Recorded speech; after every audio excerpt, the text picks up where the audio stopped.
J'ai choisi de vous parler, en fait, de faire un parcours en parallèle entre deux architectes qui sont très connus pour l'époque, qui sont souvent évoqués ensemble, enfin qui sont parfois évoqués ensemble, souvent, et dont l'un représente un peu la culture académique, enfin qui représente la culture académique qui, comme vous allez le voir, n'est pas si stagnante qu'on veut bien le dire, n'est pas si immobile comme on veut bien le dire, et puis Viollet-le-Duc qui a une réputation de restaurateur de monuments historiques, mais dont j'aimerais vous montrer quand même quelques facettes d'architecte, parce que très souvent on a fait de Viollet-le-Duc un très bon archéologue, on lui a reconnu des erreurs, mais en fait on a toujours critiqué sur le plan plutôt de l'archéologie.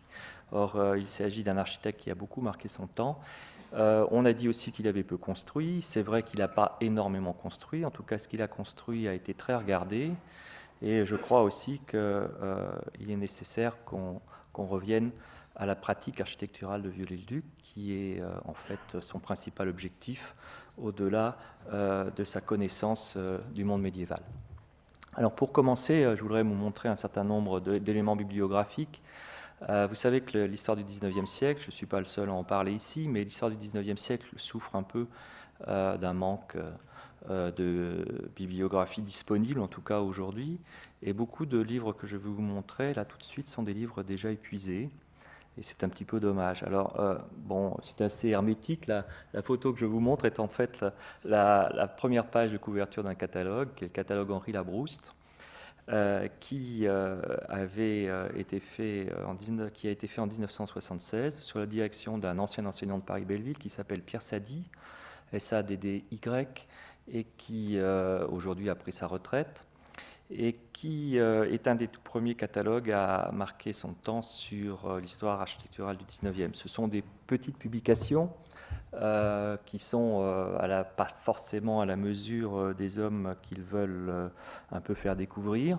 Alors il y a d'autres références bibliographiques. Il y a la dernière et peut-être celle qu'on peut citer d'un livre sur la bibliothèque Sainte-Geneviève sous la direction de Jean-Michel Legnaud, qui est sorti il y a 1 an ou 2, mais qui ne concerne que la bibliothèque Sainte-Geneviève. Ce petit bouquin, ce petit opuscule dont vous avez donc la couverture, lui retrace un petit peu, retrace de manière panoramique l'activité de la Rouste. Ah, alors, comment je fais avancer ça? Est-ce que quelqu'un peut me dire comment je fais avancer? Ah, c'est mon ordinateur qui gère. Ah oui, excusez-moi. Alors, oh là, ça commence fort mal. Voilà, tout est dans le désordre. Alors ici, nous avons une deuxième référence bibliographique qui est un peu plus récente.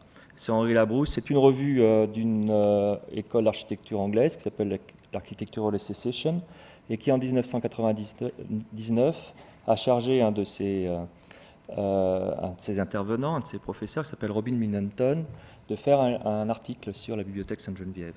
Et c'est en fait une référence intéressante et qui vous montre, oh là là, je vais être obligé de chercher les photos l'une après l'autre, ça va être très très bien, elles s'étaient classées. Hein.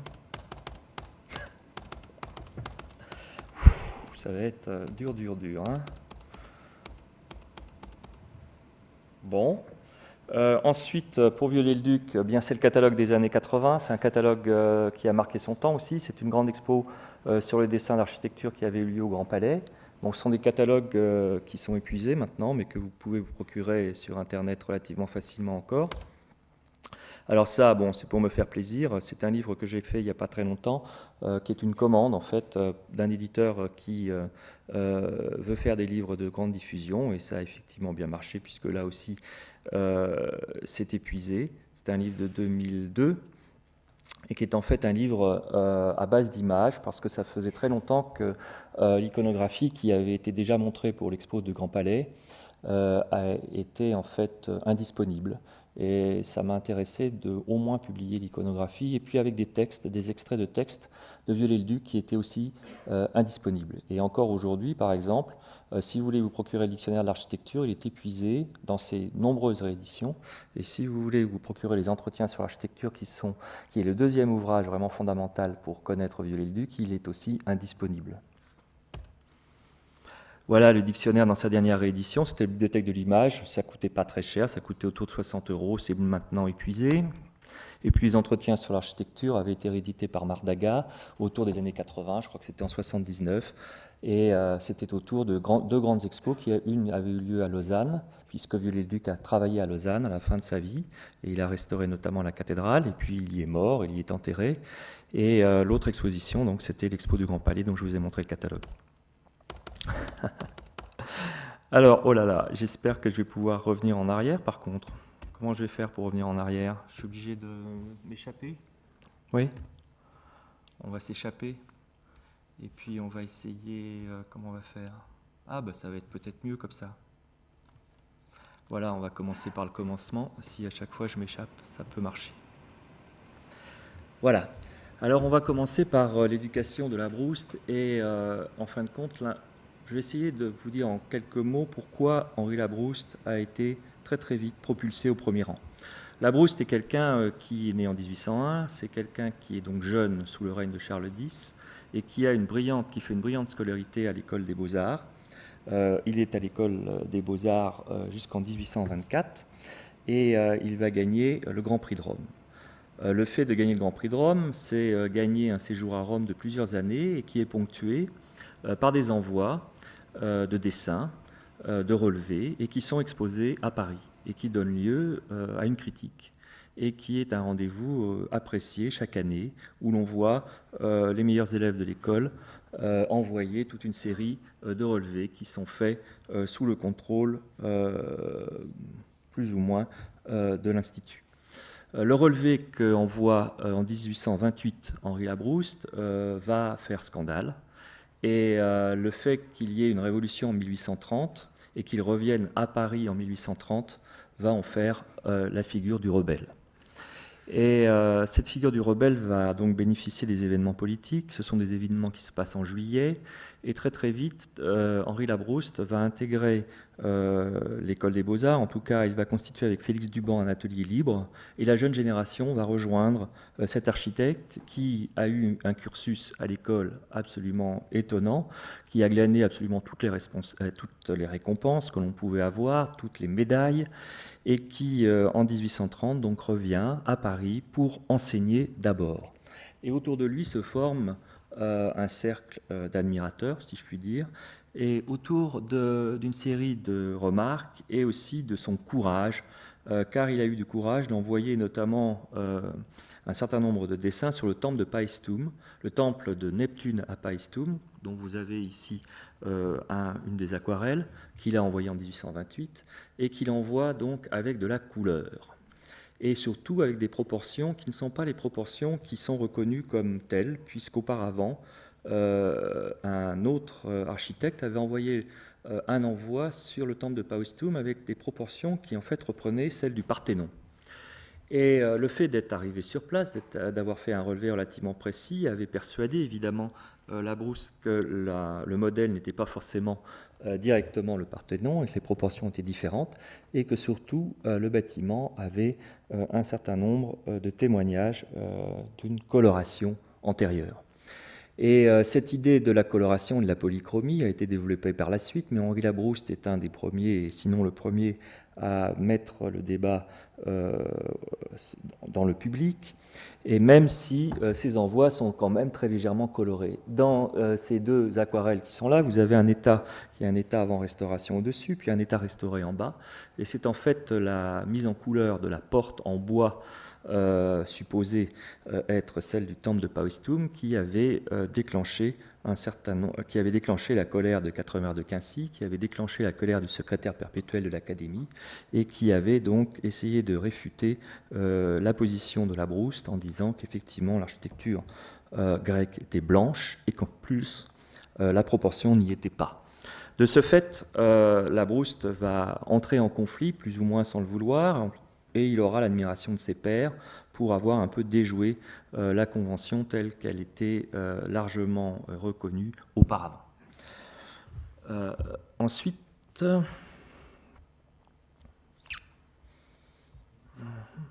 alors quand je reviens à mon bureau, c'est en ordre, et quand ça succède, c'est plus en ordre. Alors je suis obligé de revenir au bureau.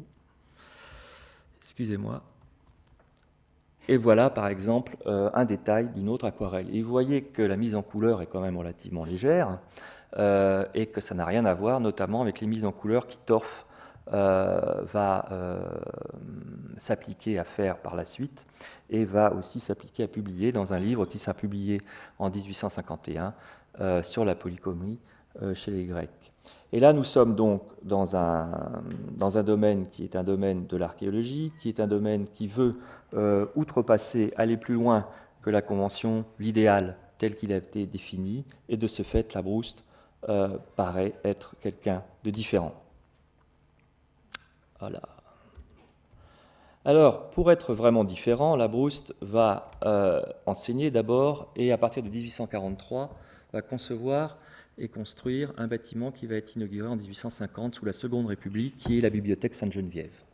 Et cette bibliothèque Sainte-Geneviève va être publiée dans la Revue générale d'architecture en 1849, puis en 1850, et représente peut-être la réflexion de Labrouste, et puis celle aussi d'une certaine école des beaux-arts qui essaie de se dégager d'un immobilisme qu'on a pu remarqué auparavant et qui est très caractéristique donc du milieu de siècle pour la France. Et c'est pour ça que j'ai pris ce bâtiment, la bibliothèque Sainte-Geneviève, plutôt qu'un autre, parce qu'évidemment j'avais le choix, peut-être pas avec Labrouste, mais en tout cas avec d'autres, de vous montrer bien d'autres édifices. Alors cette bibliothèque Sainte-Geneviève est intéressante. Je pense que vous savez, vous l'avez peut-être fréquentée, vous êtes rentré à l'intérieur, que sa structure intérieure est en métal apparent, l'enveloppe est en maçonnerie, et l'idée de Labrouste à l'origine est de faire une enveloppe, une structure en métal pour des raisons contre l'incendie.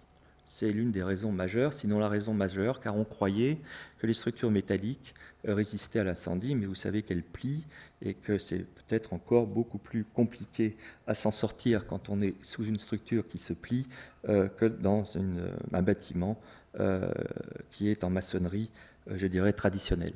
Et donc, cette idée d'une structure métallique qui pourrait ralentir l'incendie, elle a quand même été poursuivie pendant très longtemps, même si elle a été déjouée plutôt dans les années 80, 90, 1900, où on s'est mis à faire des planchers béton contre l'incendie. Mais là, l'idée d'un matériau anti-incendie qui pouvait être le métal, c'est les années 1830-40. Et la bibliothèque Sainte-Geneviève est une structure métallique parce qu'en fait, il y a un magasin de livres qui se trouve au rez-de-chaussée, d'où l'importance de mettre en place cette structure anti-incendie, et puis une salle de lecture qui était dans la partie supérieure. Alors il y a eu, et il y avait un débat sur ce que devait être le plan idéal d'une bibliothèque. La bibliothèque idéale, c'était la British Library, qui était un plan centré, et il y avait d'autres propositions, et à la même époque, certains ne se sont pas privés de publier des propositions, des contre-projets, ou des propositions différentes, alternatives, ou des propositions antécédentes à celles-là, qui pourraient, en fait, dans l'idée d'influencer certainement la construction de cette nouvelle bibliothèque. Alors, cette nouvelle bibliothèque a remplacé un bâtiment ancien, ce qui, d'ailleurs, dans les annales archéologiques, a été repris et qui n'a pas plu du tout aux archéologues. Donc, c'était un bâtiment neuf qui a été considéré comme quelque chose de, difficile à supporter même par les archéologues.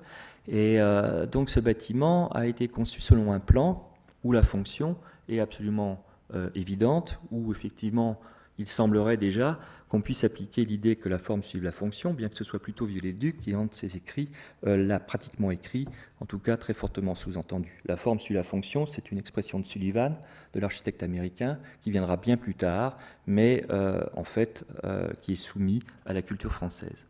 Alors cette idée, donc, c'est un soubassement avec un magasin de livres, on met les livres en bas pour évidemment pour des raisons de fatigue et pour des raisons de rangement facile, et puis une salle de lecture en haut pour des raisons d'éclairage. On va chercher l'éclairage par le dessus. Alors, le parti de Labrouste, vous connaissez sans doute la bibliothèque, eh bien, on va quand même la regarder. Voilà cette grande façade, c'est de faire donc un soubassement, de travailler l'opacité, c'est quand même très compliqué de faire un soubassement qui est plus ou moins opaque de par sa fonction, car il s'agit de conserver des livres, et puis de faire au-dessus une sorte de grand aqueduc, comme vous voyez, un grand pont, avec le problème de l'éclairage de la bibliothèque. Alors l'éclairage de la bibliothèque, on ne va pas l'éclairer zénithalement comme un musée, on va l'éclairer obliquement par le haut.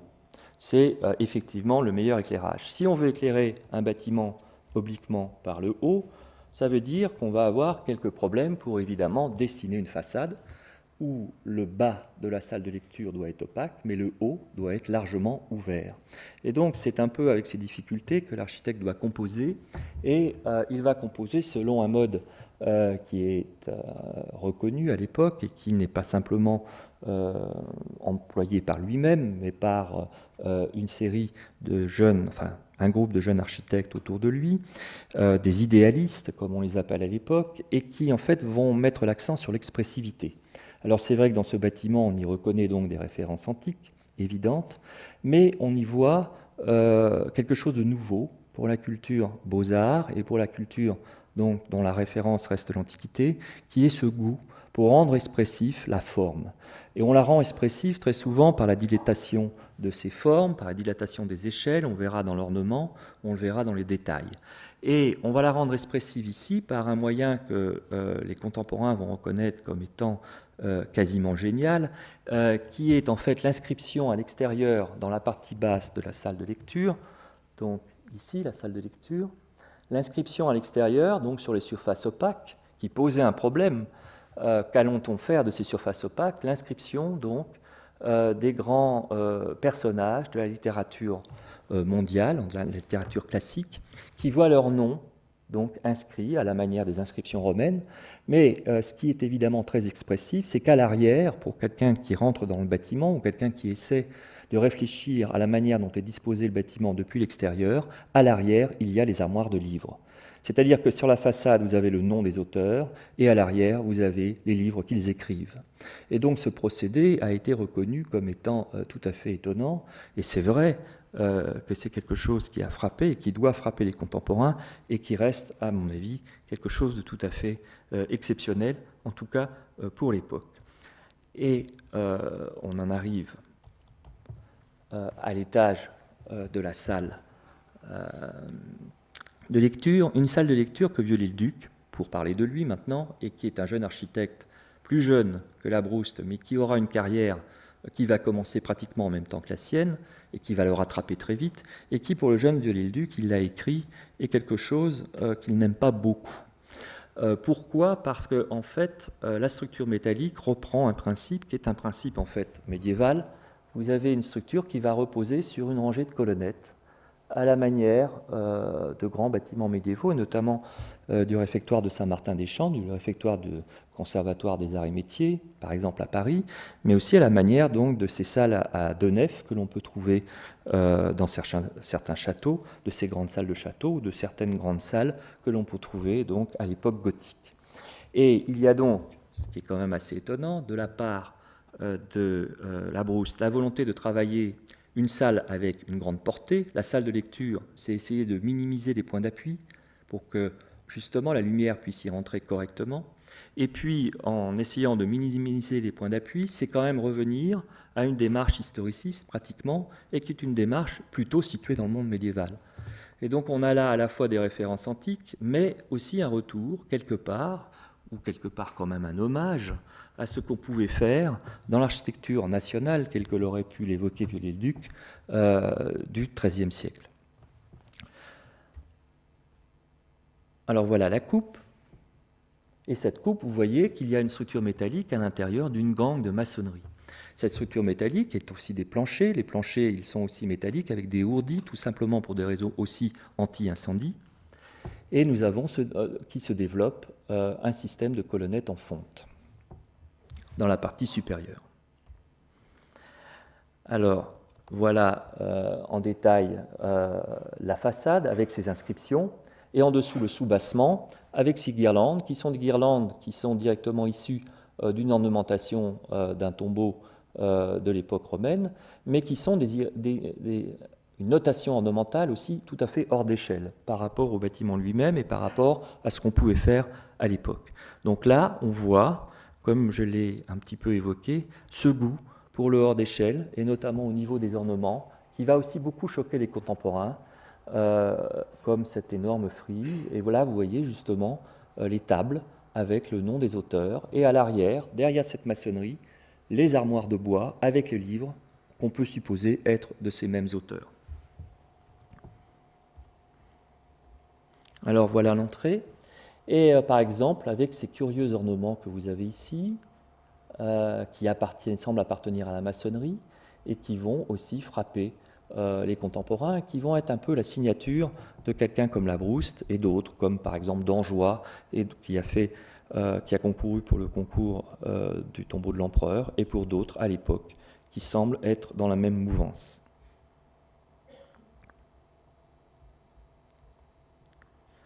Excusez-moi, ça me perturbe, mais on va essayer d'y arriver. Alors, ce qui était très intéressant, et ce qui va dans le côté de cette expressivité et de cet idéalisme tel qu'on l'a décrit à l'époque, c'est que, regardez, la rangée de colonnettes centrales repose elle-même sur le magasin des livres. Donc, en fin de compte, la structure métallique, ce n'est pas tant la structure métallique qui semble peut-être très importante, en tout cas, ce n'est pas l'acte héroïque de construire un bâtiment métallique apparent, puisqu'on sait pourquoi il est métallique, de manière tout à fait rationnelle, c'est aussi cette idée que la structure peut reposer sur le magasin de livres lui-même. Si on avait mis des poteaux en maçonnerie, si on avait mis des colonnes en pierre, on n'aurait pas pu arriver à cet effet. Regardez, donc la colonne de fonte repose, et là on a aussi des magasins. Et cette grande idée, c'est que le fondement même de cette salle de lecture, c'est le livre. Et cette idée est tout à fait étonnante, et me semble être tout à fait significative de ce que voulait atteindre Labrouste à l'époque. Alors aujourd'hui, ça a disparu. Aujourd'hui, les tables ne sont pas mises d'ailleurs dans le même sens. Aujourd'hui, on a perdu beaucoup, il me semble, dans cette salle de lecture, pour des raisons qui sont sans doute tout à fait explicables, mais en tout cas, on est assez loin du projet d'origine, simplement par le déplacement des tables de lecture, et puis aussi par le fait qu'on ait gommé tout à fait ces rayonnages, et qu'aujourd'hui, on voit justement apparaître de la maçonnerie, et que, en fin de compte, on ne voit apparaître que la maçonnerie. Ah, je vais beaucoup trop vite, il faut que j'aille toujours dans mon menu. Et puis quelque chose qui a été bien regardé aussi, c'est l'entrée. Alors l'entrée, elle est aussi très curieuse en proportion par rapport au bâtiment. L'entrée, c'est l'axe central, et puis, comme vous le voyez, ça le mène à un degré, et derrière ce degré, il y a un grand escalier, et dans ce grand escalier, il y a une peinture qui représente l'école d'Athènes. Et donc cette entrée est de proportion relativement petite. On a joué là aussi sur la proportion de l'espace d'entrée. Certains architectes contemporains jouent aussi sur la proportion des espaces publics à l'entrée, et si certains d'entre vous ont été à l'Institut du monde arabe, par exemple, vous avez certainement vu qu'il y a un effet recherché par l'architecte, qui est de nous plonger dans un espace très restreint par rapport à l'échelle du bâtiment, et pour mieux, dans d'autres parties du bâtiment, justement ouvrir sur des espaces beaucoup plus vastes. Et là, on a déjà cette idée. On va totalement minimiser la proportion de l'espace public d'entrée. Et puis aussi, ce qui va être beaucoup regardé, c'est qu'on a un dispositif, regardez, poteau, poutre, je dirais, assez étonnant, avec le métal qui est apparent, et puis au mur, la nature. Et la nature qui surplombe les bustes de nos plus importants littérateurs. Et donc, le rapport à la nature, qui n'est plus un rapport à la nature figuré comme étant forcément lié à l'Antiquité, et qui nous ramène là plutôt au monde contemporain, et qui nous ramène tout simplement à l'idée de nature, mais en tout cas sans temple, sans fronton, sans évocation de l'âge d'or, comme on aurait pu évidemment s'y attendre dans une décoration de ce type, et comme en fait même la disposition des bustes en dessous pourrait l'indiquer, en tout cas pourrait le précéder. Alors, ce bâtiment, j'en ai une photo relativement récente, et puis une photo, un dessin plus ancien, avec donc les tables qui sont les très grandes tables qui sont disposées différemment. Tout ça évidemment pour l'arrivée de la lumière, c'est évidemment pas du tout fortuit, et avec aussi au milieu de ces piliers de maçonnerie, parce que c'est ainsi qu'on a fait le projet, encore, regardez au fond, des magasins de livres qui existaient certainement et qui étaient toujours dans la même idée qui était poursuivie par l'architecte. Au fond, vous avez les ouvertures, et puis en dessous des ouvertures, vous avez les rayonnages, avec les coursives métalliques dans lesquelles on peut, et j'imagine les bibliothécaires vont aller chercher les livres avec cette idée de les amener directement à la place. Donc, une organisation centripète, un petit peu comme ces plans qui sont des plans circulaires, sauf qu'ici, on a un plan qui n'est pas circulaire et qu'on a cet esprit qui est sous-jacent, qui voudrait défendre cette expressivité au service d'une architecture nouvelle. Alors, nous sommes dans les années 1850, même en 1850, quand la bibliothèque arrive à terme. Ici, on la publie, et dans la Revue générale de l'architecture, vous avez cette planche, et qui semble indiquer le soin avec lequel on a dessiné la structure métallique. Alors là aussi, attention, l'école des beaux-arts, on a dû vous en parler avant moi, n'était pas un endroit où on n'apprenait pas la construction. Certains élèves parmi les plus avancés contestaient, et certains professeurs aussi contestaient le manque d'articulation entre l'enseignement de construction et l'enseignement de composition, ce qui était vrai. Mais Rondelet avait été enseignant à l'école des beaux-arts. Son traité qui fait autorité à l'époque a été complété par Abel Blouet, qui est aussi un membre éminent de l'école des beaux-arts et un professeur. Et donc, en fait, on connaît parfaitement la construction. Les jeunes architectes et la jeune génération d'Henri Labrousse donc, contestent en fait simplement que d'une part, il y a un enseignement de construction et d'autre part, il y a cette course à l'échalote que sont les médailles, les différents prix et le Grand Prix de Rome qui constitue le summum de ce mécanisme d'émulation qui n'est pas si bien reconnu que ça par la jeune génération déjà à l'époque. Alors, on va faire un parallèle avec la pratique de Viollet-le-Duc, et en montrant ce dessin, je crois, et puis celui qui vient, on verra tout de suite peut-être ce qui sépare Viollet-le-Duc de Labrousse. Viollet-le-Duc a de la chance d'être bien né, je dirais, dans un milieu fort bourgeois, mais surtout avec un père qui va devenir gouverneur des propriétés royales et qui va habiter aux Tuileries lorsque Louis-Philippe va venir au pouvoir. Le père donc de Jeanne Viollet-le-Duc vit aux Tuileries. La famille, pendant un temps, va même vivre aux Tuileries, donc tout près de la famille royale, et le père de Viollet-le-Duc est tout dévoué à la personnalité de Louis-Philippe. Viollet-le-Duc est peut-être beaucoup plus l'homme des années 1830 que le courtisan du Second Empire qu'on a fait. Tout au long de sa vie, il va se rappeler l'ambiance libérale qui régnait après la Révolution. En 1830, on signale, et on le sait par son journal, il prend part plus ou moins, non pas au combat, mais en tout cas il met un point d'honneur à descendre en bas de chez lui, rue Chabanais, pour se montrer sur les barricades. Il a 16 ans. Et avec son oncle Delescluze, il va rentrer à la Garde nationale, juste après la Révolution. Il va faire un service armé pendant plus d'1 an, dans des conditions qui sont des conditions tout à fait étonnantes, puisque ce n'est pas parce que la Révolution a eu lieu, que les événements principaux ont lieu en juillet, que l'année 1831 n'a pas été chaude en événements politiques. Et donc le jeune Viollet-le-Duc, entre 16 et 17 ans, a une véritable éducation civique. Il est dans la garde nationale rénovée, que Charles X avait supprimée et que Louis-Philippe a évidemment remis d'actualité pour des raisons qu'on comprend bien. Louis-Philippe, roi des Français, garant d'un certain équilibre, nouvelle dynastie au pouvoir, et puis une idéologie sur laquelle on reviendra tout à l'heure, mais pour laquelle, évidemment, le jeune Viollet-le-Duc va adhérer tout à fait. Alors, cela dit, Viollet-le-Duc est très proche du roi. Le roi va lui commander des aquarelles. Le Viollet-le-Duc, auparavant, a exposé au salon, dans la section peinture d'abord, puis dans la section architecture. Et une de ces aquarelles va être remarquée par le roi, qui va lui en commander plusieurs. Et au bout du compte, il va pouvoir effectuer le voyage d'Italie à ses propres frais et garder comme ça une indépendance que d'autres n'avaient certainement pas.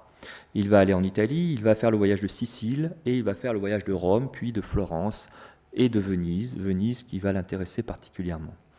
Le voyage de Sicile, on le faisait pour le paysage, généralement. Plusieurs traités de peinture, au début du 19e, notaient que c'était bien en Sicile qu'on trouvait les paysages les plus étonnants à reproduire. Et on peut imaginer que le jeune Viollet-le-Duc avait été influencé par ces traités du début du XIXe siècle par l'intermédiaire de son oncle de l'Écluse, qui lui-même avait commis un traité pour la petite encyclopédie portative dans les années 1830 et qui était en matière certainement d'apprentissage du dessin une référence pour Viollet-le-Duc. Cela dit, quand il va en Sicile, il relève le site de Taormina, dont vous avez ici un dessin, et il va déjà se distinguer. Ces dessins, les 2 dessins que je vais vous montrer, sont exposés au Salon de 1840 et vont être commentés dans la Revue générale de l'architecture. En 1840, donc, la Brouste est évidemment en France, et Viollet-le-Duc, en montrant ses dessins, le fait absolument sciemment, et certainement justement pour qu'il y ait une réaction et qu'il y ait en sa faveur certainement une prise de position, vu ce que ces dessins pouvaient représenter. L'un des dessins exposés est celui-là. Ce dessin donc est une aquarelle du site où Viollet-le-Duc donc repère au sol les traces de l'ancien théâtre. Mais vous voyez que ce n'est pas un dessin géométral comme le dessin géométral dans le même type de dessin que je vous ai montré pour Paestum, qui était une élévation certes, mais qui était une élévation qui ne montrait aucun trait du paysage. Ici, le sol est noté. Et Viollet-le-Duc va même jusqu'à aquareller la moindre aspérité. On a donc une relation avec le paysage qui est tout à fait différente et complètement revendiquée par l'architecte lui-même et qui fait la différence avec ces dessins totalement abstraits que l'on demande à l'école des beaux-arts et que la Brouste met lui-même en jeu et continue de reproduire. Et puis, l'aquarelle qui va vraiment faire couler beaucoup l'encre des critiques est celle-là. C'est le théâtre de Taormina restauré. Il l'expose sous cette légende, donc c'est aussi une petite provocation vis-à-vis de l'Académie et de ses collègues qui ont fait des envois de Rome. Le théâtre, le lieu du spectacle, est rempli. Nous sommes donc pendant le spectacle et il y a un certain nombre d'incohérences pour un architecte. Notamment, les spectateurs ont le soleil dans l'œil, ce qui paraît être tout à fait étonnant. Les critiques disent « mais écoutez, c'est absolument agaçant ». On ne voit absolument aucun détail. Grâce à la référence et à l'autorité développée autour de la connaissance du théâtre d'Orange, par exemple en France, on aurait pu noter toute une série de choses en élévation que l'architecte n'a pas notées, au bénéfice de cette vaste aquarelle où le paysage se mélange à la maçonnerie, mais surtout où on voit une assemblée et en fait où l'architecte va insister sur l'usage du bâtiment. Et ça, là aussi, on a une différence fondamentale avec la perception que la Brouste peut avoir du projet dès l'origine. Et j'insiste, depuis l'origine, Viollet-le-Duc, et notamment dans ses travaux de restauration, va insister sur le programme. Ce qui intéresse Viollet-le-Duc, ce n'est pas simplement restaurer un bâtiment, c'est de savoir à quel usage il va devoir être, vers quel usage on va aller après la restauration. Et là, on voit bien que ce qui l'intéresse, c'est justement de mettre un point sur cette question d'utilité du bâtiment. Pour lui, un théâtre, ça sert à la représentation théâtrale. Et puis, c'est aussi la notation que culturellement, ce qui est important, c'est peut-être aussi le spectacle, et pas forcément, stricto sensu, l'architecture. Viollet-le-Duc est quelqu'un qui a été beaucoup aidé par le baron Taylor, au début de sa carrière. Baron Taylor, qui est l'administrateur de la Comédie Française. Baron Taylor, qui connaît absolument tous les jeunes auteurs romantiques. Et Viollet-le-Duc, qui a été beaucoup aidé par son oncle, qui est en fait pas simplement le peintre, élève de David, ce qui n'est pas vraiment important, mais qui est en fait le critique du journal des débats, et qui, à ce titre, connaît absolument tous les grands écrivain de l'époque, fréquente absolument tous les acteurs et qui est totalement impliqué dans le milieu, là aussi, du spectacle. Alors cette notation d'un milieu du spectacle, qui serait au moins aussi important que l'art savant de l'architecte, dérange. Et c'est clairement noté dans une critique de Daly, de César Daly, qui est le patron de la Revue générale d'architecture en 1840, à l'occasion de sa critique du Salon. 1840, c'est le Salon. Et à l'époque, le Salon ouvre au printemps, et Viollet-le-Duc a déjà fait sa première proposition de consolidation de Vézelay. Et donc vous voyez que Viollet-le-Duc n'est pas simplement tourné déjà vers le monument historique. Viollet-le-Duc a aussi l'espoir, en 1840, d'avoir une commande publique, déjà, et ne veut pas donner de lui-même l'image qu'il est en train de se forger, je ne dirais pas malgré lui, mais l'image qu'on est en train qu'on est en train de forger pour lui, de simple restaurateur des monuments historiques. Ça fait déjà maintenant plus d'un mois qu'on lui a confié Vézelay et qu'il a eu son premier rapport devant la commission des monuments historiques lorsqu'il décide d'exposer ses aquarelles. Donc il y a là aussi sans doute une chronologie à reconsidérer qui est assez importante pour savoir ce que Viollet-le-Duc avait en tête au début de sa carrière. Alors, c'est vrai que Vézelay est un grand morceau. Il faut préciser qu'avant Vézelay, parce qu'on dit toujours que Vézelay est son premier chantier, avant Vézelay, il avait fait le projet d'agrandissement de l'ancienne cathédrale de Narbonne, qui n'était pas arrivé véritablement, il n'était pas vraiment arrivé à ses fins à cette époque-là. Et donc, en avril, on le charge d'une étude sur Vézelay. Je vous montre cette image, mais elle est aussi anachronique. On la montre justement en parlant de la consolidation des premières travées. Cette image, il l'a fait pour l'année 1841 et non pas pour avril 1840. C'est une image qui est post-intervention dans les travées qui se trouvent ici, les 3 travées qui sont ici. Pendant très longtemps, je me suis demandé pourquoi ces travées étaient intégrées donc à l'état avant restauration.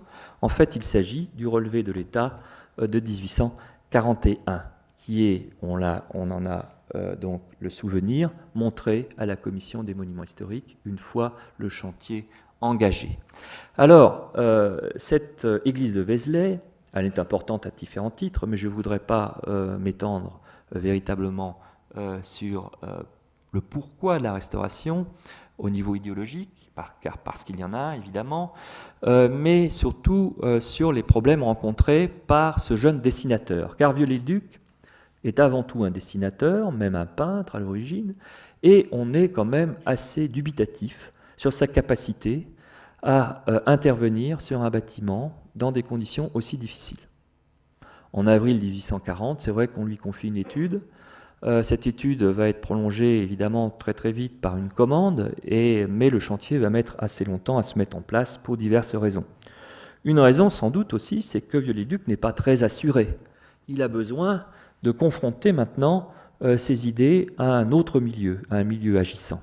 Et c'est à cette occasion que Watteau va le nommer sous-inspecteur des travaux de la Sainte-Chapelle, et c'est à cette occasion qu'il va rejoindre la SU, qu'il admire déjà, et qu'au contact de la SU, il va certainement faire beaucoup de progrès en matière de restauration, au début en tout cas de sa carrière. Alors, la grande idée de Viollet-le-Duc est une idée aussi, je dirais, rationaliste.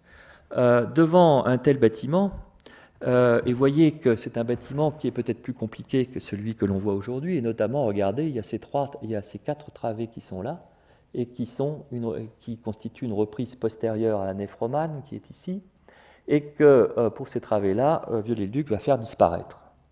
On dit que la nef romane de Vézelay est une des restaurations les plus proches de ce qui pouvait exister. On y va quand même un peu fort, car là, Viollet-le-Duc a là aussi beaucoup touché la nef romane, et cette homogénéité qu'on a en regardant la nef de Vézelay vient tout à fait de la pensée de Viollet-le-Duc. Ça n'existait pas lorsque Viollet-le-Duc a pris en charge le bâtiment, regardez.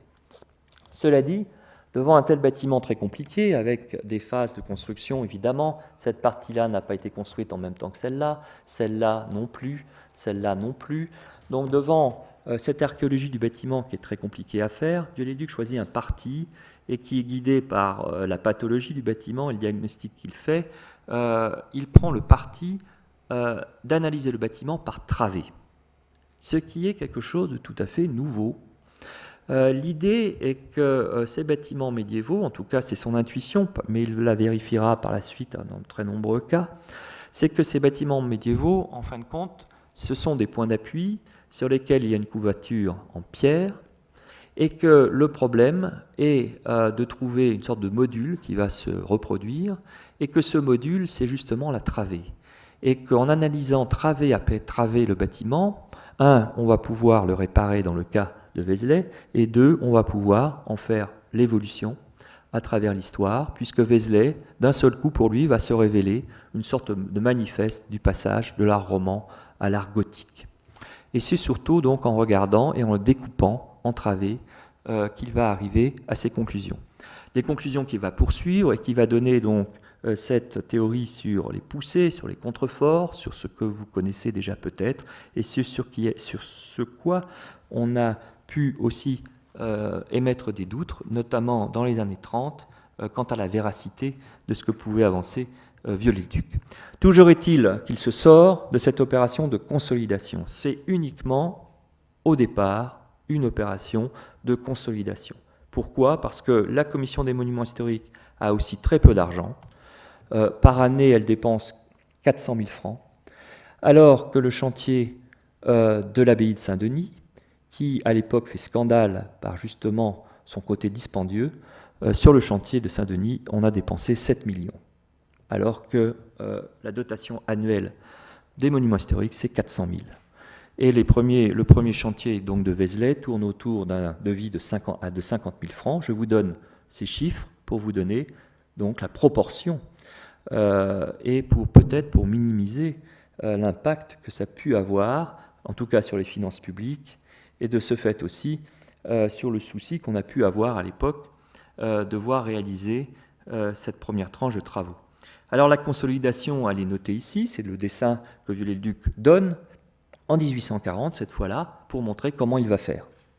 Alors, vous voyez, c'est une travée, c'est une coupe sur une travée, et on s'aperçoit tout simplement qu'il y a des problèmes, il y a des contreforts qui ont été apposés ici, donc ce n'est pas vraiment à l'endroit où il le faudrait. En plus, regardez, c'est fait avec une maçonnerie qui est une maçonnerie de blocage qui est très très mauvaise. On a même des étais qui se poursuivent jusque vers le sol. Là, on a des étais en bois. Et puis, le projet de Viollet-le-Duc, c'est de reprendre avec un cintre en bois pour essayer de déposer, et pour déposer toute la partie supérieure de l'église. Et puis, il y a un autre projet qui est en fait de restituer la grandeur de baie et l'ouverture à la lumière dans la partie autre, qui avait été totalement masquée par des étais qui servaient en fait de charpente pour soutenir la couverture, mais qu'en fait des étais de bois qui avaient été mis là. Une fois qu'on a effectivement soigné cette partie supérieure, on a pu rabaisser la charpente et retrouver la lumière. Donc le projet de restauration, ce n'est que ça. Des étais, un démontage de 3 travées, c'est tout. On ne peut pas dire que c'est ici, je pense, le reflet de quelque chose d'extraordinaire. Le côté extraordinaire, c'est peut-être le côté humble de la réparation et peut-être le fait qu'on ait été relativement justement dans la retenue. Alors, par contre, bon là vous avez l'autre relevé qui date certainement de 1841. La grande affaire de Viollet-le-Duc en 1843, quand Labrousse commence à réfléchir sérieusement à la bibliothèque Sainte-Geneviève, c'est la restauration de Notre-Dame. C'est en janvier 1843 qu'il rend son projet avec l'ASSU. C'est en 1844 que le projet va être jugé, c'est en 1845 qu'une loi va permettre de débloquer 2 millions de crédits pour commencer les travaux. Les travaux à Notre-Dame, dans les années 1860, vont être chiffrés à plus de 6 millions. Donc pour vous donner là aussi un ordre d'idée. C'est évidemment à Notre-Dame de Paris que Viollet-le-Duc aura les coups des franches, ne serait-ce que pour des raisons financières, et c'est bien là son chantier important des années 1840. Alors le chantier de Notre-Dame de Paris est tout à fait contraint par un chantier qui a été extrêmement critiqué par les archéologues, qui est le chantier de restauration de l'abbaye de Saint-Denis. Et en fait, le premier projet de restauration qui date de 1843, qui est un des premiers manifestes de la restauration signés de Lassus et de Viollet-le-Duc, est totalement inspiré pour prendre le contre-pied de ce qui a pu être fait à Saint-Denis. Viollet-le-Duc va participer à l'élaboration des premières années et aux publications des annales archéologiques depuis 1844. Il est un ami à l'époque de Diderot et d'un certain nombre d'autres collaborateurs des annales archéologiques, et comme ses amis, il pense pique-pan de la restauration de l'abbatiale de Saint-Denis, qui a été fait par Debray, beau-frère de Félix, de l'architecte de l'architecte de la restauration de Blois, et qui est en fait aussi un représentant de l'Académie. L'affaire va s'envenimer puisque, après avoir eu le projet de Notre-Dame de Paris en 1845, Viollet-le-Duc va avoir le projet de la dérestauration de l'abbatiale de Saint-Denis. Et donc c'est à cette occasion vraiment que l'affaire avec l'Académie va véritablement prendre une mauvaise tournure pour les deux parties à cette époque-là. Mais la grande affaire, c'est Notre-Dame de Paris, en même temps que Sainte-Geneviève. Et s'il faut comparer deux chantiers, ce sont ces deux-là qu'il faudrait comparer. Alors évidemment, dans l'intervention, c'est difficilement comparable entre un bâtiment construit in extenso et un bâtiment restauré. Pour peut-être rendre plus explicite la manière de Viollet-le-Duc et son travail, je voudrais vous emmener ailleurs, dans le véritable manifeste, peut-être pour moi, de la restauration selon Viollet-le-Duc, c'est à Sens. À Sens, le projet de restauration de la grande salle synodale, qui est sur la façade ouest, qui est accolée à la façade ouest de la cathédrale, qui est en fait à gauche de cette gravure, est une grande affaire. Et Viollet-le-Duc va aller la chercher lui-même, alors qu'en fin de compte, on lui demande presque rien. Pourquoi c'est une grande affaire? À l'image de la Brouste, l'intérêt de Viollet-le-Duc, c'est de concevoir des salles d'assemblée avec un couvrement sur des grandes portées. La Brouste, avec Sainte-Geneviève, et la Brouste, on le verra avec la Bibliothèque nationale, c'est sa préoccupation. Et Viollet-le-Duc, quelque part, va poursuivre aussi ce but pendant pratiquement tout son travail. Comment trouver un mode de couvrement correct, sans point d'appui, dans un bâtiment public très vaste et qu'on a besoin justement de couvrir. Viollet-le-Duc ne pensera pas aux structures béton, bien qu'il connaisse évidemment le ciment armé à l'époque, il va penser à une maçonnerie et une structure métallique mixte associée, ce qui va faire sa caractéristique. Mais pour l'instant, dans la grande salle synodale de Sens, il trouve aussi cette grande salle sans point d'appui qu'il cherche à restaurer depuis longtemps. Alors, malheureusement, aujourd'hui, il s'agit d'une annexe du musée de Sens. Le palais synodal, le palais de l'archevêché à Sens est une véritable leçon d'architecture. C'est un bâtiment sublime pour moi parce qu'il suffit d'y amener un étudiant et on peut étudier le 16e, le 18e et la rénovation ou l'idée du gothique de la part donc d'un architecte du 19e. Le véritable projet à Sens tel qu'il a été fait remonte aux années de la Seconde République, donc pendant que s'achève la bibliothèque Sainte-Geneviève, mais il me semble relativement caractéristique. Voilà à quoi ressemblait le bâtiment avant la prise en main par Viollet-le-Duc. Donc c'est une photographie de la fin des années 1840. Cette photographie nous montre un bâtiment où il y a beaucoup de notations de ce qui a pu se passer.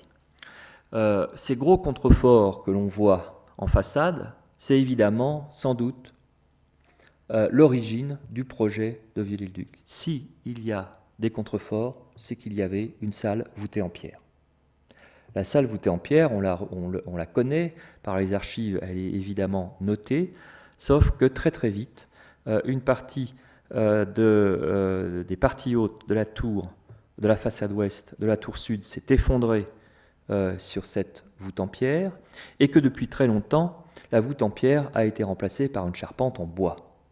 Mais Viollet-le-Duc, au mépris peut-être d'un certain nombre de réflexions archéologiques, veut restituer la couverture en pierre, car il y a une notation à l'extérieur qu'il y a forcément une voûte de pierre. Pour lui, ce serait complètement stupide, lors d'une restauration, de restaurer la voûte en bois, car il y aurait une contradiction avec ce qu'on voit sur le bâtiment et la logique de sa structure, tout simplement. Il faut bien comprendre cet intérêt. Alors si évidemment on rentre dans la logique de l'archéologie, on est ailleurs. Si on rentre dans cette logique du projet architectural, et le projet qui est défendu par Viollet-le-Duc et qui commence à être défendu par Viollet-le-Duc, ou à partir de la composition en plan, ou à partir d'une idée mère, on va disposer le principal et le secondaire, on va constituer l'élévation à partir d'une vision de la structure et à partir de la construction. Ce bâtiment, il a l'apparence d'une construction qui est forcément voûtée en pierre. Donc il n'y a aucune discussion possible pour Viollet-le-Duc. C'est cette volonté de rendre transparent donc le mode de construction. Cette volonté pour Viollet-le-Duc de faire de chacune de ses interventions une leçon d'architecture. Cette volonté que le projet d'architecture doit être donné à voir, que le passant doit comprendre le projet d'architecture, qu'il soit le projet de restauration comme le projet de création, comme on le verra par la suite. Un peu à la manière de Labrouste, sauf que Labrouste, lui, était déjà plus savant. Ses inscriptions latines, ce travail sur le livre et derrière le masque de pierre, l'armoire des livres, était une sorte de pensée qui était déjà excessivement complexe et où il n'était pas du tout évident de voir que la structure était ainsi faite à Sainte-Geneviève. Là, en fait, l'idée de Viollet-le-Duc, c'est dès l'extérieur, on a une leçon de construction et que l'on doit poursuivre si à un moment donné de l'histoire, elle a été interrompue. Alors, voilà la coupe de la restitution de Viollet-le-Duc, à partir du bâtiment dont je vous ai montré l'état ancien, donc 2 étages inférieurs, avec la rangée de colonnes médianes, et puis au-dessus, la grande salle qui est éclairée du côté sud par un système de baies, qui était noté dans la maçonnerie, mais dont Viollet-le-Duc a relativement interprété, et une grande salle qui est utilisée d'après Viollet-le-Duc sur la largeur et non pas sur la longueur. Viollet-le-Duc décrit l'usage qu'on peut faire de cette grande salle comme étant une salle où on va chanter, plus ou moins l'office, mais on va chanter aussi dans des moments de fête. Et l'idée de Viollet-le-Duc est que ces grandes salles rejoint cette idée de grande salle d'assemblée. Viollet-le-Duc va passer son temps à restaurer les églises alors qu'il est laïque. Pourquoi ? Parce que l'espace de l'église est avant tout l'espace de l'assemblée, l'espace de la communauté. Et cette grande salle a sens. Il va en décrocher la restauration pendant la Révolution de 1848 en expliquant que ce serait un endroit absolument formidable pour justement y réunir l'assemblée des citoyens pour qu'elle puisse peut-être, à l'image de ce qui a pu se passer au monde médiéval, retrouver le chemin de cette communauté perdue. Alors, il y a donc chez Viollet-le-Duc une histoire, une idéologie sous-jacente qui est très forte et qui échappe totalement à Labrouste. Labrouste poursuit. En 1854, Labrouste reprend un projet qui était dans l'air depuis très longtemps et qui est de reprendre la bibliothèque impériale.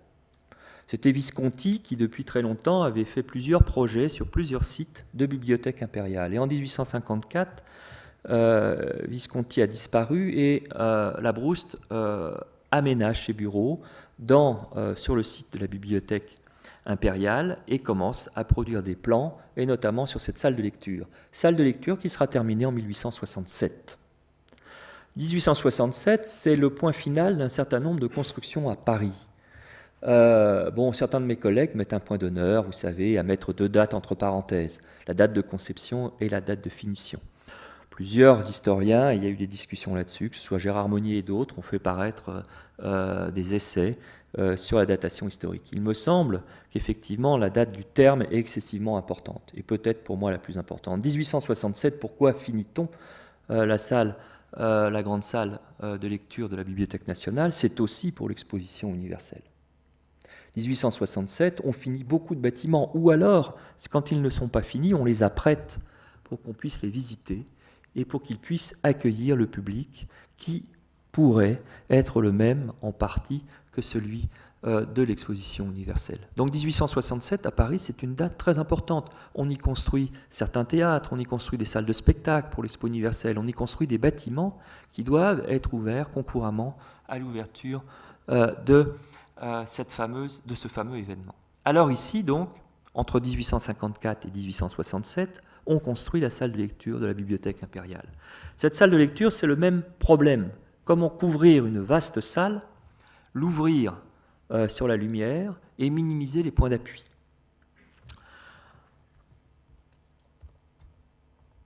Alors voilà le plan, qui est assez étonnant quand on regarde en plan. C'est étonnant quand on regarde en élévation, mais c'est étonnant quand on regarde en plan. Ce plan, donc, où on va voir cette idée non pas de travée véritablement, mais de module qui se reproduit et qui est accolé, puisque c'est un système de coupoles. Vous avez 9 coupoles. On ne peut pas dire qu'il y a ces logiques de travée avec nef et bas-côté. On ne peut pas dire qu'il y ait ces logiques de poussée et de contenu des poussées telles qu'on peut l'analyser à partir des bâtiments médiévaux et tels qu'on pourrait les reporter dans un bâtiment contemporain. On est dans un autre domaine. C'est une couverture métallique.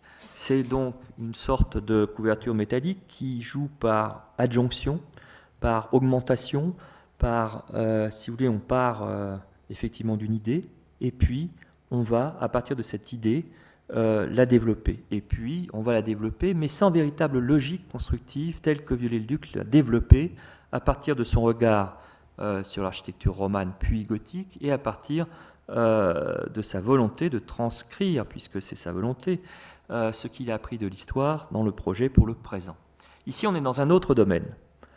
L'architecte veut faire une salle à coupole, il veut qu'elle soit métallique pour des raisons aussi anti-incendie, et parce qu'en fait c'est déjà devenu quasiment sa signature depuis la bibliothèque Sainte-Geneviève, et il conçoit donc ces différentes structures accolées les unes aux autres pour passer d'un point d'appui à un autre, et pour passer donc d'un ensemble de maçonnerie, enfin d'un mur à un autre mur de maçonnerie. Voilà un autre travail qui est très célèbre pour la Brousse, c'est le magasin le magasin qui est à l'arrière de la salle de lecture et qui va être pris plus tard par Auschwitz. Plus tard. Alors, en 1867, revenons à 1867 et continuons le parallèle avec Viollet-le-Duc. Viollet-le-Duc, et c'est peut-être aussi quelque chose que vous n'imaginez pas, Viollet-le-Duc a toujours pris parti pour le matériau contemporain. Et en matière de restauration, il l'écrira lorsque, pour une raison de structure, et lorsqu'il faut, si par exemple un bâtiment contemporain est plus solide qu'un matériau contemporain est plus solide qu'un matériau traditionnel, il ne faut pas hésiter un instant, il faut substituer au matériau traditionnel le matériau contemporain. Viollet-le-Duc, contrairement par exemple aux Anglais, est quelqu'un qui a confiance dans le monde industriel. Viollet-le-Duc a confiance dans le présent. Son problème de la restauration n'est pas du tout une réaction anti-industrielle. Et ça, c'est peut-être aussi une des très grandes différences que l'on a avec la plus grande part du monde anglo-saxon vis-à-vis de la restauration. Viollet-le-Duc écrit sur l'exposition universelle de 67, il écrit abondamment, et il fait même la préface d'un énorme livre dont on a perdu plus ou moins la trace, qui est en fait un numéro spécial de la revue de la Gazette des architectes et du bâtiment, dont le rédacteur en chef n'est autre que son fils, et un de ses élèves favoris, qui est Anatole de Baudot. Donc, numéro spécial de la revue de la Gazette des architectes et du bâtiment en 1867, préfacé par Viollet-le-Duc, et qui écrit un texte, donc, à la gloire de l'art industriel, qui est tout à fait étonnant, et qui nous montre qu'en 1867, Viollet-le-Duc, effectivement, peut-être, comme Labrouste, est prêt à utiliser des matériaux récents, mais qu'il va beaucoup plus loin. Dans sa préface pour ce catalogue de l'exposition, enfin pour ce numéro spécial de la Gazette des architectes et du bâtiment, il salue le plan que vous avez sous les yeux comme étant tout à fait intéressant, et puis aussi il salue notamment cette idée qu'après l'exposition universelle de 67, plus rien ne sera comme avant. Que l'exposition de 1855, qui est la première exposition universelle française, on y avait constaté un petit frémissement de l'industrie, mais qu'en 1867, c'était tout à fait différent. Il est totalement enthousiasmé.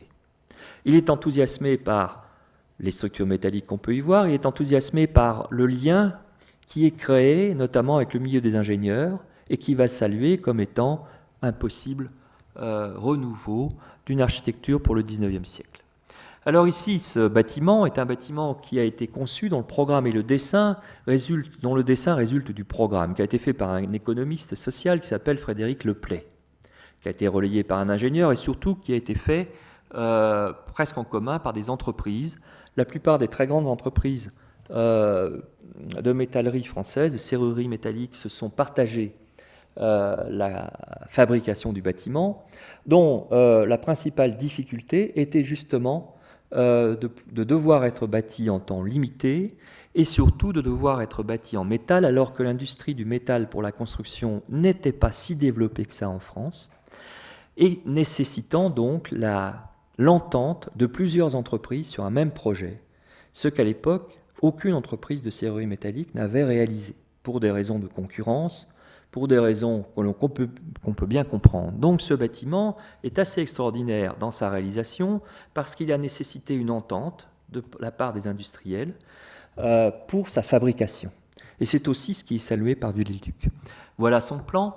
Donc c'est un vaste classement, et on va depuis le centre jusqu'à la partie périphérique. Sur l'ellipse, le centre est un jardin.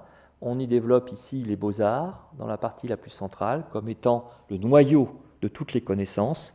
Et puis on va élargir ou à l'industrie vestimentaire, à l'industrie alimentaire et à la grosse mécanique dans l'anneau circulaire qui est le plus loin du centre.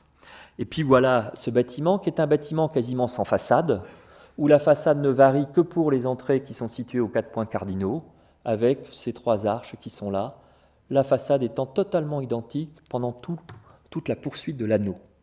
Donc un bâtiment tout à fait extraordinaire en 1867, qui est d'une modestie rare en matière d'élévation, et qui évidemment fascine Viollet-le-Duc, et qui y voit là peut-être aussi, quelque part, malgré la simplicité, quelque chose que l'on pourrait faire dans le bâtiment public en général.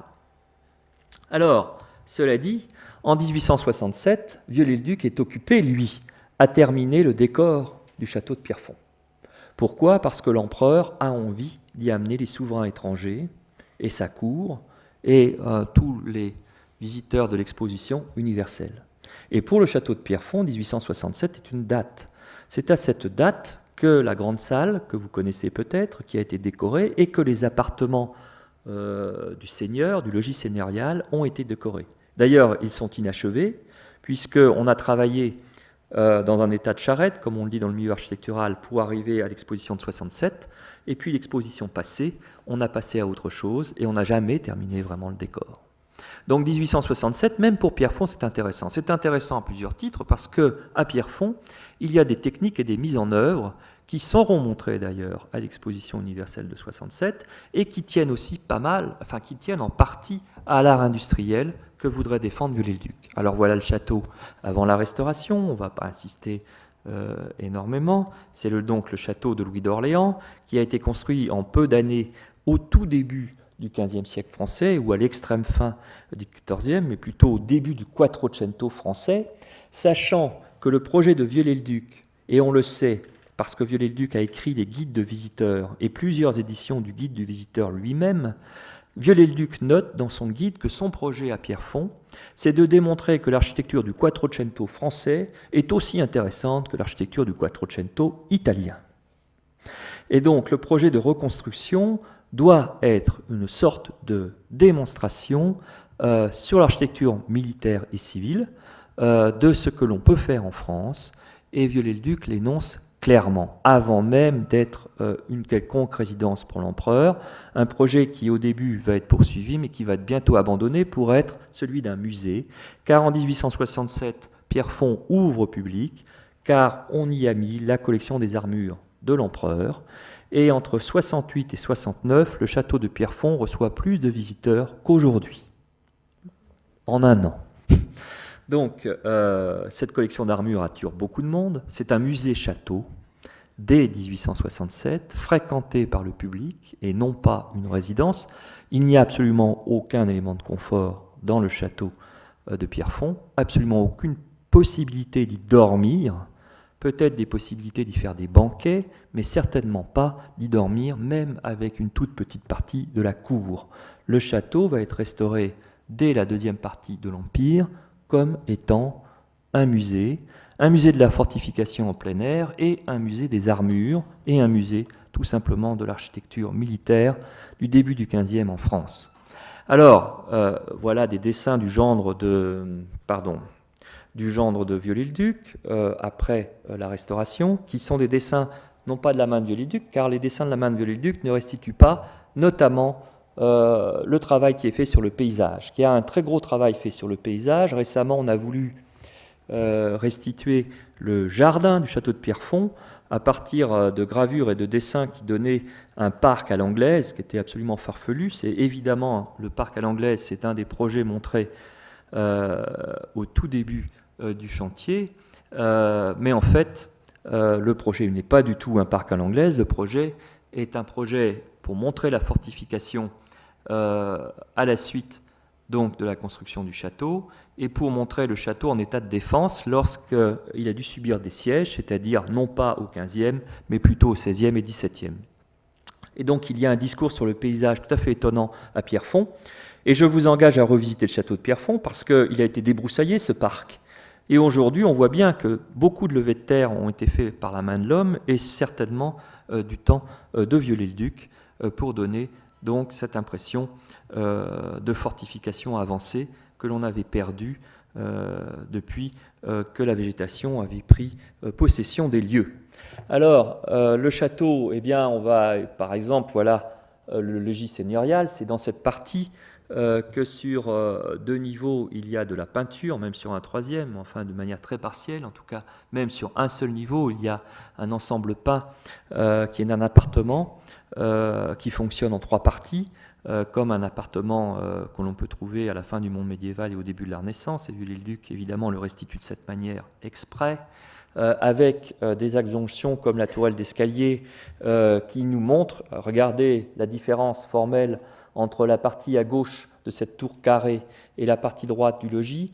L'idée de Viollet-le-Duc est de dire que ce château aurait pu servir à la résidence et de dresser à l'intérieur de la cour un panorama en fait de la construction possible depuis la fin du XVe à la fin du XVe. Et donc c'est pour quoi on voit cette tourelle d'escalier qui est précédée par ce perron, ce grand perron que l'on peut trouver dans les maisons très nobles et les maisons royales. Alors, une des grandes créations à Pierrefonds, au-delà des problèmes que l'on peut rencontrer sur la reconstruction à partir de vestiges, c'était aussi le cas dans le logis, parce qu'il y avait des vestiges du logis, c'est la création totale de cette partie, qui est la grande salle seigneuriale, avec en dessous une salle voûtée en pierre, qui est dite la salle des mercenaires. La salle seigneuriale, vous voyez, qui est charpentée, puisque si elle avait été voûtée en pierre, il y aurait eu de gros contreforts pour la contrebuter. Et donc on voit qu'il y a des fenêtres qui sont très ouvertes. Le modèle, c'est disons en bois, ça peut être d'autres choses qu'il a été prendre peut-être dans des gravures d'Androuet et du Cerceau, et qui renvoie à une architecture bien postérieure à celle du début du XVe. En tout cas, à l'intérieur, un décor qui est un décor étonnant, que vous connaissez certainement, et que, si vous ne le connaissez pas, vous pourriez aller voir rapidement. Alors, la chambre du Seigneur, qui est décorée pour l'exposition universelle de 67, avec un procédé de peinture qui est un procédé de peinture nouveau. Viollet-le-Duc n'avait pas eu le temps de laisser sécher les enduits, et il a dû expérimenter un procédé de peinture à la colle, qui est tout à fait étonnant, et qui n'a jamais vraiment été restauré depuis qu'il a été mis sur le mur. Et les couleurs, là, qui sont quand même très très fortes, sont les couleurs d'origine, jamais de restauration. Donc effectivement, au niveau de l'efficacité du procédé, qui est tout à fait nouveau, et qui sera montré pour l'exposition universelle, on voit qu'il y a peut-être un problème qui va se poser lors de la prochaine restauration, mais on voit que c'est relativement efficace quant à la pérennité des couleurs. Alors il y a ici, c'est l'entrée vers la grande salle, et puis cette grande salle que j'ai prise en photo avec une exposition l'année dernière, qui vous montre donc le décor, cette salle qui était la salle des armures, qui était la salle du musée des armures de Napoléon III, qui constitue aujourd'hui le trésor du musée de l'armée, et qui était exposé auparavant, avant réfection du musée de l'armée, dans une salle qui s'appelait la salle de Pierrefonds, et qui aujourd'hui, donc, ces armures sont disséminées à peu près partout, mais les armures de parade les plus importantes étaient en fait exposées ici, avec des compositions sur les armes, des masses d'armes, des poignards, des épées, qui venaient renforcer cette collection d'armures de fer. Alors ici, la grande salle, avec au fond copié sur une gravure d'Androuet du Cerceau sur le château de Coucy, la cheminée dite d'Épreuse, et puis cette grande salle. Alors, la grande salle, il y a un beau berceau de bois. Vous voyez qu'il y a eu des gros problèmes avec une restauration épouvantable qui a posé énormément de problèmes, en tout cas des choses un peu, des caches-misères qui ont été mises en place il n'y a pas très longtemps. Au-dessus, une charpente métallique. Et ça, c'est très intéressant. Il n'y a guère qu'en 1858, quand Viollet-le-Duc prend possession du château, qu'il met des charpentes en bois. Très vite, il va avoir un discours sur la charpente métallique. Alors à Pierrefonds, la charpente métallique a un intérêt, elle pèse moins lourd que la charpente en bois. L'idée est que les maçonneries de Pierrefonds, à certains endroits, ne sont pas neuves comme celle-ci, mais sont anciennes, et donc qu'il faut les mettre à l'abri, et que pour les mettre à l'abri, on doit inventer une charpente légère, d'où évidemment le métal. Alors le métal, il est aussi employé parce que Viollet-le-Duc veut avoir des pentes très fortes dans les couvertures, et il veut employer un nouveau procédé qui sera montré aussi à l'exposition universelle, qui est un latis métallique sur lequel on va poser des ardoises au crochet. C'est la première fois qu'on utilise les ardoises au crochet dans une restauration, et c'est la première fois donc qu'on va utiliser ce latis métallique sur une charpente entièrement métallique, dont une partie sera montrée à l'exposition universelle. Donc c'est assez intéressant. Alors, fascination du matériau, peut-être un peu comme Henri Labrousse, beaucoup plus que ça. Dans les entretiens sur l'architecture, un texte étonnant où Viollet-le-Duc nous conte pourquoi il emploie le métal en charpente plutôt que le bois. Il emploie le métal en charpente pour des raisons qu'on pourrait qualifier déjà quasiment d'écologiques. Il nous explique que les grandes forêts françaises ne doivent pas être touchées et qu'il ne faut surtout plus déforester la Champagne, qu'il faut avoir un plan de gestion des forêts en France qui interdit l'emploi, notamment du bois de charpente de longue portée, et que le restaurateur, pour sauvegarder l'équilibre naturel, doit impérativement faire appel aux matériaux nouveaux. C'est dans les entretiens sur l'architecture, publiés en 1872, pendant les derniers chapitres, lorsqu'il décrit une maison métallique, et lorsque, pour lui, c'est l'occasion de parler du pourquoi de l'emploi du métal chez lui. Donc on est très très loin de l'emploi du métal chez Labrousse, par exemple. Il y a une dimension qui est une dimension idéologique plus forte, pour moi plus intéressante, en tout cas sans doute beaucoup plus le reflet d'une société du présent chez Viollet-le-Duc que le pourquoi de l'emploi du métal chez Labrousse. Alors, voilà aussi Pierrefonds. Pierrefonds, regardez cette sculpture, absolument étonnante. C'est une sculpture de très bonne qualité. Je vous le montre aussi quand même, parce que moi, ça me fait mal de voir ça.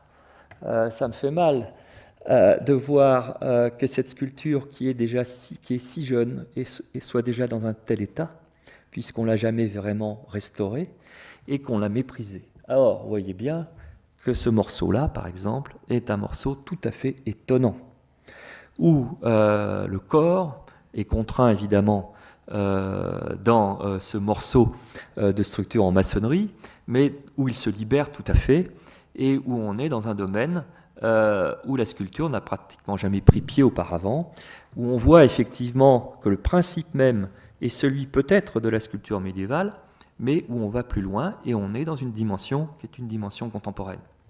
Alors une sculpture contemporaine à Pierrefonds, qui est étonnante, puisque notamment dans les parties hautes, c'est certainement le bâtiment le plus orné de Viollet-le-Duc, encore plus que les parties hautes de Notre-Dame, avec une sculpture qui est, à l'époque, saluée comme étant tout à fait intéressante. Notamment ces chats que vous avez ici, dont on a toute une série d'exemplaires, les chats qui sont pris en mouvement, qui était une manière aussi, un petit peu à la manière des statues équestres, mais dans une échelle beaucoup plus petite, de faire des chefs-d'œuvre de sculpture, donc rendre cette spontanéité du chat en éveil dans différentes postures, notamment de chasse, et qui vont être relevées à l'époque.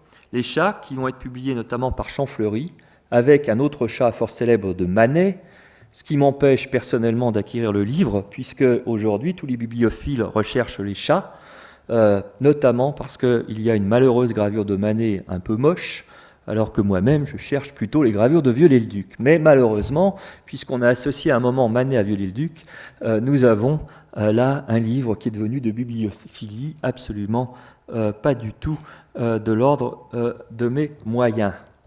Alors, Viollet-le-Duc se préoccupe de couvrir donc des salles d'assemblée de très grande portée, et contrairement, et là quasiment de manière contemporaine, à la salle de la Bibliothèque impériale, il en arrive donc à des solutions qui ne sont pas du tout celles de la Brouste, et qui sont certainement peut-être plus, je dirais, expérimentales, puisque Viollet-le-Duc est un des premiers à décrire la pratique architecturale comme étant une sorte de laboratoire d'expérimentation, ce qui est très très loin de la description de la pratique que Labrouste aurait pu faire de son propre travail. Henri Labrouste a peu écrit. On a un certain nombre de ses articles, notamment dans la Revue générale d'architecture, mais on a aussi un certain nombre de comptes rendus de ses cours par ses élèves. Et puis on a dans l'Encyclopédie d'architecture quelques petits articles que les connaisseurs ont un peu négligés, qui nous disent qu'en 1856, Labrouste ne souhaite plus faire cours, et que d'ailleurs on l'empêche plus ou moins de faire cours, et qu'avec Gilbert, il quitte l'école des Beaux-Arts, et que les étudiants vont chercher Viollet-le-Duc en 1857 pour faire un atelier libre et pour remplacer Labrouste comme chef d'un atelier libre aux Beaux-Arts. Un projet qui ne sera pas réalisé sous la forme d'atelier libre comme l'avait Labrouste, mais qui sera vraiment réalisé pendant un temps, puisque Viollet-le-Duc aura des élèves, qu'il congédiera le jour où ces élèves, en fait, rendront un projet pour une ville d'Algérie en néo-gothique. Il se dira, mon Dieu, j'ai quand même raté mon coup. Mes élèves sont vraiment trop bêtes de penser qu'on puisse importer le néo-gothique pour l'Algérie. Pendant toute ma vie, j'ai pensé que le gothique devait être une leçon sur son principe et non pas sur sa forme.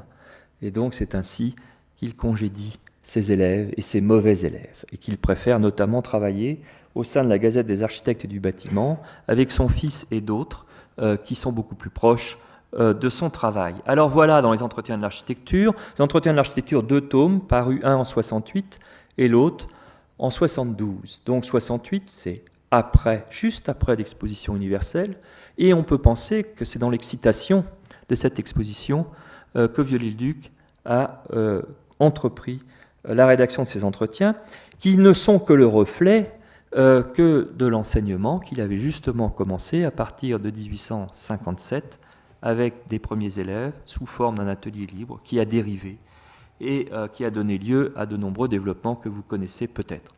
Alors donc voilà cette tribune avec une articulation tout à fait étonnante en métal, et puis une voûte où on va alterner le métal et la maçonnerie sur un système assez compliqué qui formellement nous fait un peu sourire, puisqu'il paraît déjà un peu désuet, mais qui est quand même très, très étonnamment différent de ce qu'on peut faire à la bibliothèque impériale, si évidemment on juge cette architecture au point de vue constructif. On est là dans un domaine de l'expérimentation que Labrouste n'a jamais voulu embrasser. Voilà aussi évidemment une autre illustration que vous connaissez. Là, c'est donc 1872 et on franchit 1860. Alors, ce qui est très étonnant aussi chez Viollet-le-Duc, et ce pourquoi il m'intéresse, c'est que dans ses écrits, après la guerre de 1871, pour lui, la société a changé. Voilà.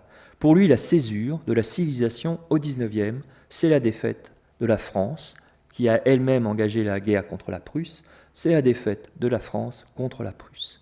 Et pour lui, le cataclysme qui doit faire que l'architecture ne doit plus être ce qu'elle était auparavant, c'est la défaite. La France doit reconstruire non seulement sa capacité économique, elle doit arriver au moins au niveau industriel de l'Allemagne, et on en est loin, en tout cas dans son organisation, dans sa rigueur, évidemment, d'après ce que lui analyse. Et la France doit absolument, comme l'Allemagne, se lancer dans des expérimentations, notamment dans le domaine du bâtiment.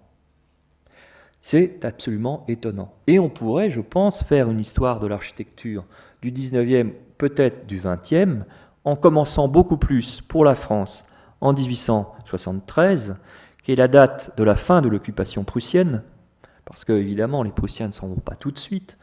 Et donc, on pourrait, je pense, si on faisait une autre histoire de l'architecture du XXe, la faire commencer aisément après la guerre franco-prussienne. Une guerre qu'on a oubliée, dont on a oublié les conséquences, mais qui a laissé des traces très profondes chez les intellectuels, et notamment dans ce milieu rationaliste. Alors, c'est en 72 que paraît cette gravure, de cette architecture qui ne peut pas être comme avant, et de cette architecture donc du présent, puisqu'on s'aperçoit que tout le travail de Viollet-le-Duc a été effectivement d'aller chercher dans l'histoire une leçon pour le présent. Et donc, évidemment, quand on admet ce projet, on ne va peut-être pas autant discuter sur le terrain archéologique. Et Viollet-le-Duc le reconnaît lui-même. Et ce n'est peut-être parce que Antime Saint-Paul, qui dès sa mort va faire paraître un ouvrage très polémique sur ces restaurations, et d'autres qui vont entretenir la polémique, qu'aujourd'hui encore, on en est à ne regarder Viollet-le-Duc que sur le terrain de l'archéologie. Alors, il y a aussi un autre fait qu'il faut souligner, c'est qu'après la guerre de 70, Viollet-le-Duc va effectivement, idéologiquement aussi, être très marqué différemment. C'est un homme de Louis-Philippe, c'est un homme du milieu libéral des années 1830. Après la guerre franco-prussienne, il change. Il a senti arriver le désastre. Dès 1868, il écrit que le gouvernement de Napoléon III va à la perte.